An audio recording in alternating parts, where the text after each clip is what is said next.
Έχεις ακούσει για τα ωφέλη του να πίνεις νερό με χυμό λεμονιού μόλις ξυπνήσεις, από αποτοξίνωση μέχρι βελτίωση της πέψης και υποστήριξη στην απώλεια βάρους. Ωστόσο, το λεμόνι μπορεί να προκαλέσει γαστροϊσοφαγική παλινδρόμηση, ακόμα και σε υγιή άτομα λόγω της υψηλής οξύτητάς του. Υπάρχει όμως τρόπος να το αντιμετωπίσεις, προσθέτοντας ένα κουταλάκι του γλυκού μαγειρική σόδα σε ένα ποτήρι νερό με χυμό λεμονιού, μπορείς να εξουδετερώσεις τα οξέα του στομάχου και να ανακουφιστείς από την οξύτητα. Προσοχή όμως, η υπερβολική κατανάλωση μαγειρικής σόδας με χυμό λεμονιού μπορεί να είναι επιβλαβής. Πάρα πολύ σόδα μπορεί να προκαλέσει διάρρεια και φούσκωμα, ενώ υπερβολικός χυμός λεμονιού μπορεί να επιδεινώσει την παλινδρόμηση. Υπάρχουν όμως και σημαντικά ωφέλη από το νερό με χυμό λεμονιού και μαγειρική σόδα, όπως θα δεις στη συνέχεια.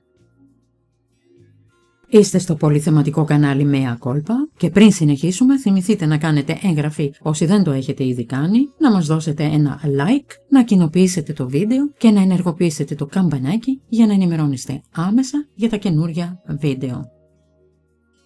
Όφελος πρώτο. Ανακούφιση από την οξύτητα. Η μαγειρική σόδα είναι αλκαλική και χρησιμοποιείται σε πολλά αντιόξινα. Εξουδετερώνει τα οξέα του στομάχου και προσφέρει ανακούφιση. Σε συνδυασμό με το λεμόνι δημιουργεί ένα ασφαλές μείγμα για όσους έχουν παλινδρόμηση ή υπεροξύτητα. Όφελος δεύτερο. Πρόληψη πέτρας στα νεφρά. Οι πέτρες από οξαλικό ασβέστιο προκαλούν έντονο πόνο. Η μαγειρική σόδα και ο χυμός λεμονιού μπορούν να βοηθήσουν στην πρόληψη. Μελέτες δείχνουν ότι η σόδα είναι οικονομική εναλλακτική του κιτρικού καλείου, ενώ το λεμόνι μειώνει την επανεμφάνιση λίθων. Τρίτο όφελος. Ενίσχυση ενέργειας. Η μαγειρική σόδα αυξάνει την αντοχή και την ενέργεια όταν καταναλώνεται 90 λεπτά πριν την άσκηση. Το λεμόνι δεν αυξάνει την ενέργεια, αλλά μειώνει την κόπωση και βελτιώνει τη διάθεση. Όφελος τέταρτο. Βελτίωση πέψης. Ο χυμός λεμονιού ενισχύει την παραγωγή πεπτικών ενζύμων και βοηθά στη μετακίνηση της τροφής από το στομάχι στο έντερο. Σε συνδυασμό με τη μαγειρική σόδα μπορεί να βοηθήσει όσους έχουν αργή ή αδύναμη πέψη. Προφυλάξεις.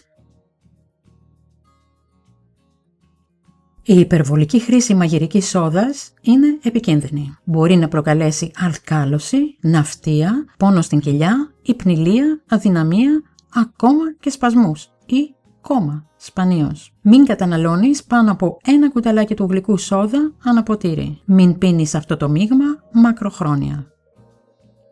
Οδηγίες για το ρόφημα. 1. Ανακάτεψε μία κουταλιά της σούπας χυμό λεμονιού σε ένα ποτήρι χλιαρό νερό. 2. Πρόσθεσε μέχρι ένα κουταλάκι του γλυκού μαγειρική σόδα. 3. Ανακάτεψε καλά και πιες. Συχνές ερωτήσεις. Μπορώ να το βάλω στο δέρμα μου? Όχι. Το μείγμα είναι τραχή και μπορεί να προκαλέσει μικροτραυματισμούς. Προτίμησε πιο ήπιες μάσκες προσώπου. Βοηθά στην απώλεια βάρους? Όχι άμεσα. Μπορεί να μειώσει το φούσκωμα και να βελτιώσει την πέψη, αλλά δεν καίει θερμίδες. Η απώλεια βάρους απαιτεί διατροφή και άσκηση.